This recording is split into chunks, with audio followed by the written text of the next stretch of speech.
بسم الله الرحمن الرحیم. قدرمنو ملګرو ښه راغلاست. زمونږ د نن ورځې کلاس چې ده هغه هم په ملټیپل لیست اضافه کولو باندې ده. ګورې زه کویک بوک پروګرام ته راځم. تر دې وروسته کله چې موږ تاسې غواړو چې یو وینډر اضافه کړو، خو دلته وینډر ته راځو، وینډر سنټر موږ ته اوپن کېږي او له دې ځایه موږ کولی شو چې وینډران ځان ته اضافه کړو. صحیح ده؟ خو زه وایم چې نه، او همدا ډول کسټمران اضافه کولی شو، امپلایي اضافه کولی شو. خو زه وایم چې نه، دغه زه وینډرز دي که کسټمرز دي که امپلایز دي، دا ما سره تیار لیستونه شته دی په اکسل فایل کې. هماغه غواړم چې دلته یې راوړم او دلته یې ځای په ځای کړم، یعنې امپورټ یې کړم. نو د دې کار دپاره موږ تاسې راځو لیست ته. د لیست څخه وروسته اټ ایډیټ ملټیپل لیست انټریز ته. کله چې دې کمانډ ته راغلو، دا موږ سره هغه کسټمران دي چې له مخکې نه اضافه کړی موږ. دغه ملټیپل لیست موږ یوازې د کسټمرانو نشو اضافه کولی. ګورئ تاسې موږ کولی شو ملټیپل کسټمرز اضافه کړو، دلته ځان ته امپورټ کړو د اکسل فایل نه. ملټیپل وینډرز اضافه کړو، سروس ایټم اضافه کړو، انوینټري پارټس اضافه کړو، نان انوینټري پارټس اضافه کړو، او حتی انوینټري اسمبلیز هم موږ تاسې کولی شو چې اضافه کړو. یعنې موږ سره به په اکسل فایل کې مکمل جدول او لیست وي، هماغه لیست به موږ راوړو، دلته به امپورټ کړو. نو زه اوس پریکټیکل تاسې ته ګورئ کسټمران اضافه کوم. زه راځم دلته ورته کسټمرز اضافه کوم. دا خو ما سره تیار له پخوا نه ثبت شوي کسټمران دي. له دېونه علاوه ما سره اکسل فایل شته، او په هغه فایل کې چې ده ما سره څه کسټمرانو لیست، هغه لیست ټول غواړم دلته کویک بوک کې راوړم او دلته ځان سره سیف کړم. خو په دغه برخه کې تاسې یوه خبره باید په یاد وساتئ چې تاسې یوازې دلته چې څومره کالمونه دي اکسل فایل کې باید کالمونه سره د دې یو رقم اوسیږي. یعنی دغه نیم او کمپنی نیم او مستر مس دی، فرست نیم دی، لاست نیم دی، ماین فون نمبر دی، ایمیل دی، جمعاً چې په دې کې دا څو کالمونه دي، همدغومره کالمونه باید هلته په اکسل کې هم اوسیږي. داسې د نه چې دلته نیم یو کمپنی نیم دی پکې ونه اوسیږي، نه، دواړه باید سره میچ وکړي.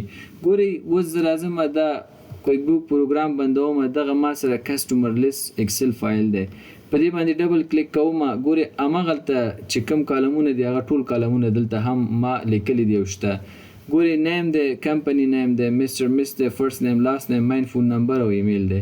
یعنی جمعاً دلته موږ سره څو کالمونه دي؟ 1 2 3 4 5 6 7 کالمه دي دلته موږ سره. نو زه اوس راځم کویک بوک ته.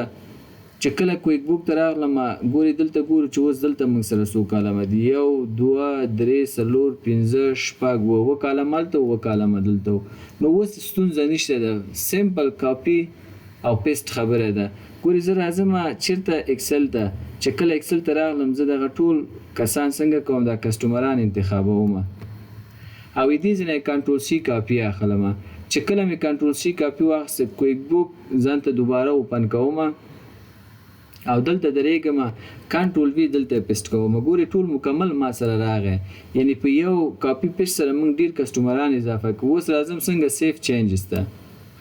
ما ته وایي چې 5 کسټمران دا څنګه که نور هم ریکارډ که. زه ورته وایم صحیح ده، سیف کوم او نور څنګه کوم؟ کلوز کوم.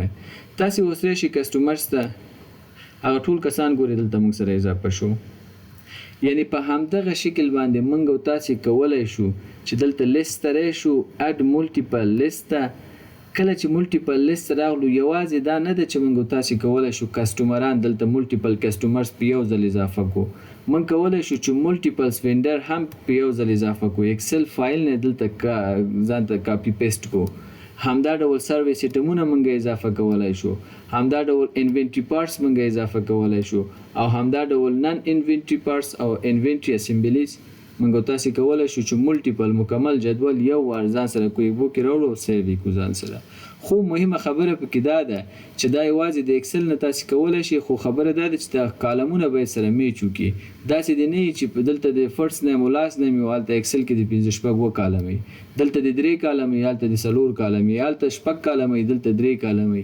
په دې صورت کې به نه کېږي. نه، د اکسل فایل او د کویک بوک ملټیپل هغه کم وینډو چې ده، د هغې کالمونه او د دې کالمونه باید مکملا یو شی اوسیږي.